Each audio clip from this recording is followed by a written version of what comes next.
My Hero Academia, Vigilantes, Episode 2, Takeoff. Trying to keep this little dark setting. Anyway, we pick up right back where we left off with Eraserhead and the old man having a stare down. Just like usual, Nokoduster just gets to swinging and him and Eraserhead go back and forth a little bit. Koichi and Pop are actually astonished that Nokoduster can keep up with a pro hero like Eraserhead. Say that 3 times fast. Aizawa tries to use his eraser quirk to turn off the old man's quirk to hopefully make him weaker, but understands that the old man is just a beast by himself, no enhancement quirks. He had dirt, he had water, he got it out the mud. Y'all go follow Rap So Petty, he is the Hood Dub King.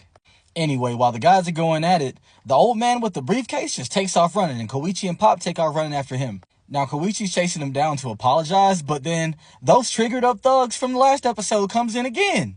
Cut back to the old dudes fighting, and since the old man isn't using any quirk, Aizawa makes the excuse that since he's not misusing a quirk, he's just gonna leave. Truthfully, it's his day off. Aizawa leaves, but has to contact the authorities because he can't help but to think that the old man had a villainous expression. That's pretty called for. We got a Dark Knight thing going. No smoking, kids. Flashback to Koichi with the triggered on his tail. We've got fake Wolverine, Logan. He's got extra spikes, so he's Porcupine guy now. Little sadistic lizard dude is now little sadistic dragon dude, and big buff guy is now bigger, buffer, flaming guy. We should just call these guys the triggered. Sounds like an apocalypse thing. We lay big buff guy and Wolverine out, and little sadistic dragon dude is still chasing Pop, who's chasing Briefcase Man. Pop catches up to him and tackles the Briefcase guy, and then more dolls fall out, right? But then Trigger is also in the dolls. Old man Nokoduster was right the whole time. He pops open the All Might doll, which contains Trigger, and gives himself a dosage, and Mans becomes this giant 4-armed being. He grabs little Dragon Boy and Pop and then pretends that they're like Hot Wheels cars. And here's where we get introduced to his quirk fully. He became a bigger entity to pick up smaller entities and play with them as if they were toys. Cars, people. I'm guessing Trigger gave him a boost to become even bigger. Old man Nokoduster comes in and he gets swatted out of the sky. At the same time, he flings Pop. Koichi sees and immediately jumps into action again. Bro go-karts up the wall and jumps to give Pop better foot placement. Bro leapt before thinking again like the true hero he is. He's able to save her, but right then Playtime goes to swat him down too. Right before he's squashed, Koichi gets all 4s onto Playtime's hand and he's able to push himself out of the way, falling into a pile of trash again. Playtime goes to step on Koichi and finish him off, but right at that same moment, Aizawa comes in, erases his quirk, and binds him up. Cops arrive and we catch Nokoduster trying to get his Batman on and get out of there. Aizawa stops him and thanks him for his help. Nokoduster tells him that, hey, we want the same thing. Any concerned citizen would have been happy to help.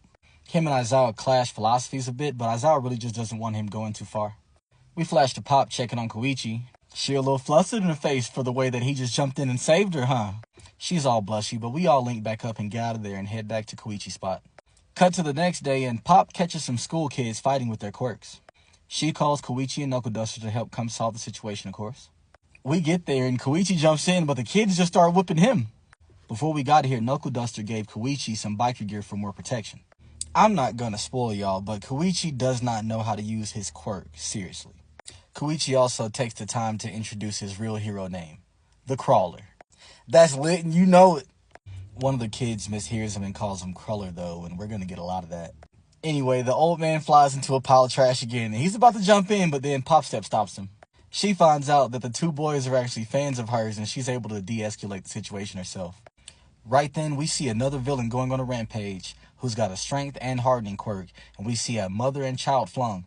Koichi immediately jumps in and saves the baby from hitting the ground. Let's go, bro. Say what you want, he's there and he's getting active. Nokoduster immediately jumps up to get in the paint and starts boxing, but boxing ain't gonna be enough this time, bro. Those kids that were fighting earlier are actually middle schoolers, and they're asking why Koichi and Nokoduster are getting in to help. Pop tells them that those guys actually live here and they want to keep things safe themselves.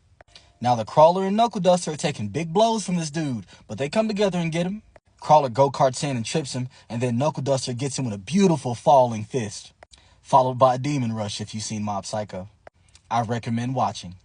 We try to ID the guy after he's out and the trigger wears off, but his face is so swollen from Nokoduster we can't even tell who he is. Popstep leaves her number with the middle school kids and tells them to give her a call if they need any help.